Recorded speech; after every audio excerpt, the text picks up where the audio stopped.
అంతే. నేను పార్టీ ఆవిర్భావ సభలో నేను మాట్లాడా, ఆనాడే చెప్పా, జగన్ గారితో నేను ఎంత పోరాడానో 3 రెట్లు ఎక్కువ నేను తెలుగుదేశం పార్టీలో పోరాడుతున్నాను చెప్పా. ఆనాడే చెప్పా, పార్టీలో సంస్కరణలు తీసుకురావాలంటే నేను చాలా కష్టపడుతున్నా అని చెప్పా. సో పార్టీలో అనేక నిర్ణయాలు తీసుకుంటాం, పాలిట్ బ్యూరోలో అనేక నిర్ణయాలు తీసుకుంటుంది. నేను అనుకున్న నిర్ణయాలే అయి ఉండకపోవచ్చు, అయినా కూడా గౌరవ జాతీయ అధ్యక్షుల వారు పాలిట్ బ్యూరో కలిసికట్టుగా నిర్ణయం తీసుకున్నప్పుడు శిరసు వంచి అమలు చేస్తాను. ఒకవేళ ఆ నిర్ణయం మన సిద్ధాంతాలు కానివ్వండి, కార్యకర్తలు విరుద్ధంగా ఉంది, వ్యతిరేకంగా ఉందనుకుంటే నేను ఇంట్లో పడుకోను, మాట్లాడతా, సీనియర్ని కలుస్తా, జూనియర్ని కలుస్తా. లేదు ఇది కరెక్ట్ కాదేమో, ఏదోటి చేయాలి, దీన్ని ఎట్ట చేయాలి రాబోయ్ అని మాట్లాడతా. ఇది మీరందరూ తెలుసుకోవాల్సింది, మనందరం నేర్చుకోవాల్సింది. అంతేగాని పరుపాటును వెళ్ళి అలిగి ఇంట్లో పడుకుంటే 2019 నుంచి 24 వరకు చూసాం ఎంత ఇబ్బంది పడ్డామండి. చంద్రబాబు నాయుడు గారిని బయటికి రానిలేదు, చంద్రబాబు నాయుడు గారిని 53 రోజులు జైలుకి పంపించారు. మీ లోకేష్ పైన 23 కేసులు పెట్టారు. ఆనాడే చెప్పారు, తగ్గేదే లేదురా భయ్. ఆనాడే చెప్పా, జగన్ గారు ఎన్ని కేసులు పెడతారో పెట్టుకోండి, ఆ కాగితం మడిచి ఎక్కడ పెడతాడో కూడా పెట్టుకోండి అని చెప్పా. పెట్టారు, ఇబ్బంది పెట్టారు, సత్యాన్ని ఇబ్బంది పెట్టారు.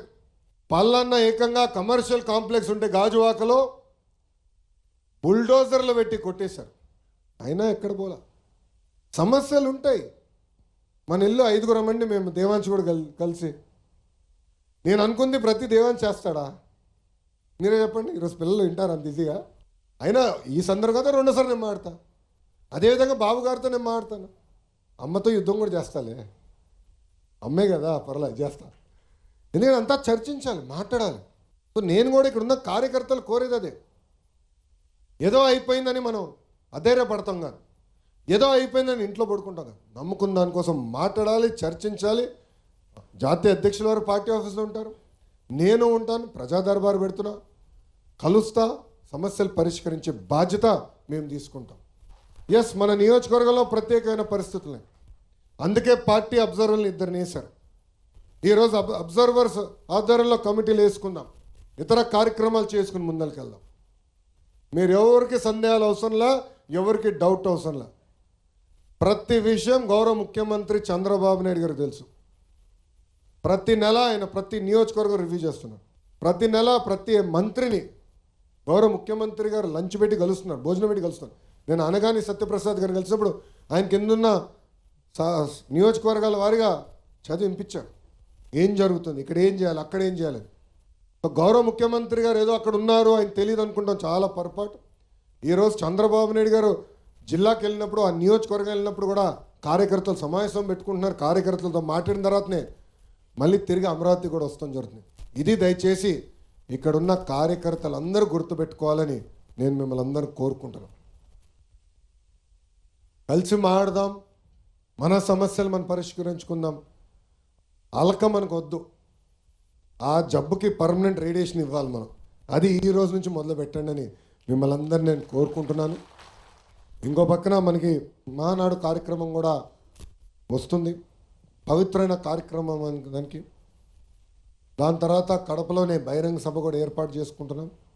దాని ముందల నియోజకవర్గంలో కుటుంబ సాధికార సారథి, క్లస్టర్ యూనిట్ బూత్ కమిటీలు, నియోజకవర్గం మండల కమిటీలు అన్నీ పూర్తి చేసుకోవాల్సిన అవసరం ఉంది.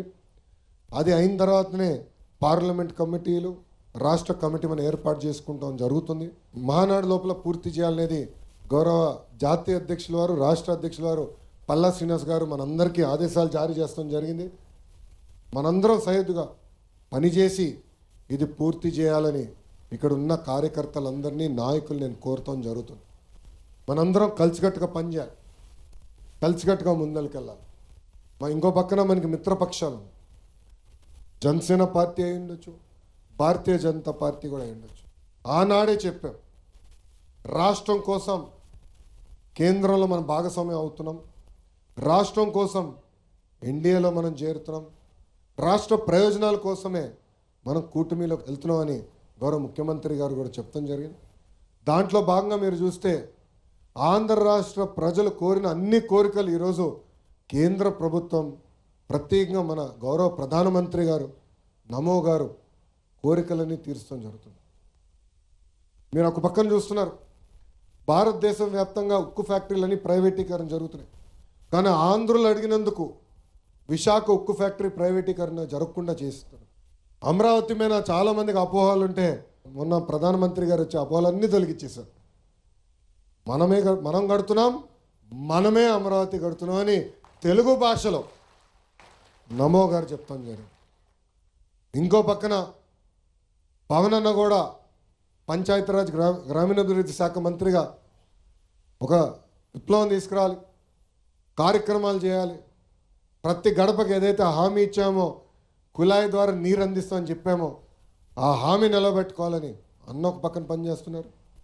ఇంకా అభివృద్ధి కార్యక్రమాల్లో మనందరికన్నా స్పీడ్గా 75 సంవత్సరాలైనా 24 సంవత్సరాల కుర్రోడుల ఎవరది చంద్రబాబు నాయుడు గారు. నాకే అర్థం అవ్వదు.